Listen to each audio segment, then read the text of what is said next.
Hello, അപ്പോൾ ഇന്നൊരു variety video ആണ്. അപ്പോൾ നമ്മൾ ഉണ്ടാക്കുന്നത് ചീസ് ഷവർമ. അപ്പോൾ ഞാൻ ആദ്യം പറഞ്ഞാൽ കുറേ ഷോർട്സ് ഇതിൽ മിസ്സായി പോയിക്കണം. അപ്പോൾ ഞാൻ പറയുന്നത് പോലെ ചെയ്താൽ നമുക്ക് പെർഫെക്റ്റ് ആയിട്ട് കിട്ടും. അപ്പോൾ ചിക്കൻ നന്നായിട്ട് ബോൺലെസ് ചിക്കനാണ് എടുക്കുന്നത്. അപ്പോൾ നന്നായിട്ട് കഴുകാം. എന്നിട്ട് നിങ്ങൾ നോർമലായിട്ട് എങ്ങനെയാണ് പൊരിക്കുന്നത് ആ മസാല വെച്ച് പൊരിച്ചാലും കുഴപ്പമില്ല. ഞാൻ അവിടെ ചേർക്കുന്ന കുറച്ച് മുളക് പൊടി, മഞ്ഞൾപ്പൊടി, കുരുമുളക്, ഗരം മസാലയും ഉപ്പും ഇച്ചിരി സുർക്കയും പറഞ്ഞിട്ടാണ് ഞാൻ ചിക്കൻ പൊരിച്ചെടുക്കുന്നത്.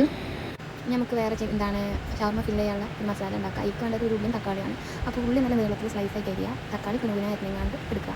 പൊരിഞ്ഞ ചിക്കൻ നമ്മൾ കോരിട്ടൊന്ന് ചൂടാക്കി കഴിഞ്ഞിട്ട് ഒന്ന് എത്തിച്ചെടുക്കുക. അത് കഴിഞ്ഞിട്ട് നമ്മൾ അരിഞ്ഞ ഉള്ളിയും ആ പൊരിച്ച ചിക്കൻ്റെ എണ്ണയിൽ കുറച്ച് എണ്ണ മാറ്റിയിട്ട് ആ എണ്ണയ്ക്ക് തന്നെ കുറച്ച് ആ ഉള്ളിയും തക്കാളി ഇട്ടിട്ട് നന്നായി വഴറ്റിയെടുത്തിട്ട് നമ്മൾ മയനൈസ് എങ്ങനെ ഉണ്ടാക്കുന്നത് വെച്ചാൽ 2 കോഴിമുട്ടയ്ക്ക് കുറച്ച് സൺഫ്ലവർ ഓയിലും കുറച്ച് സുറുക്കയും ഒരു തുള്ളി പഞ്ചസാര ഉപ്പും 2-3 ഇല്ലി വെളുത്തുള്ളി ഇട്ടുകൊണ്ടാണ് അരക്കുക. ഒന്ന് നല്ലോണം അരച്ചെടുത്തിട്ട് അതിക്ക് പിന്നെ എണ്ണ അങ്ങനെ പറഞ്ഞു കൊടുത്തിട്ടുണ്ടെങ്കിൽ നമ്മൾ മൈനസ് സെറ്റാവും. അപ്പോൾ ഈ ഉള്ളി തക്കാളിയിലേക്ക് ഈ മൈനസും പറഞ്ഞു കൊടുക്കുക. ഒപ്പം തന്നെ ഈ ചിക്കൻ ഇട്ട് കൊടുക്കുക. കൂടെ 2 ചീസും കൂടി ഇട്ട് കൊടുത്തിട്ടുണ്ടെങ്കിൽ നല്ല ഇളക്കി കൊടുക്കുക. ഫ്രഞ്ച് ഫ്രൈസ് ഉണ്ടെങ്കിൽ അതൊന്ന് പൊരിച്ചെടുക്കുക. ഇല്ലെങ്കിലും കുഴപ്പമില്ല, അതൊരു ഓപ്ഷനാണ്.